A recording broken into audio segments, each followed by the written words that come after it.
Hello guys, welcome back to this channel. In today's tutorial, I'm going to show you how you can check your computer's serial number.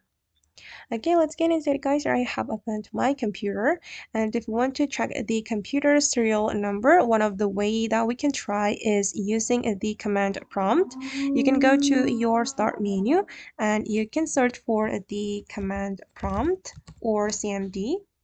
Okay, and then here we need to type in the command to check the serial number, and you need to follow what I'm typing. Okay, I'm going to type in WMIC and space BIOS, BIOS and space, and then type in get serial number. Okay, and after that you're going to click on enter. Okay, and this is my computer serial number, and that's super easy, right? You just need to type in the command and the serial number will appear, and you will be able to get information about your serial number. Alright guys, and that's all the way to check computer serial number. I hope this tutorial will be useful for you. Thank you so much for watching, and see you in the next video.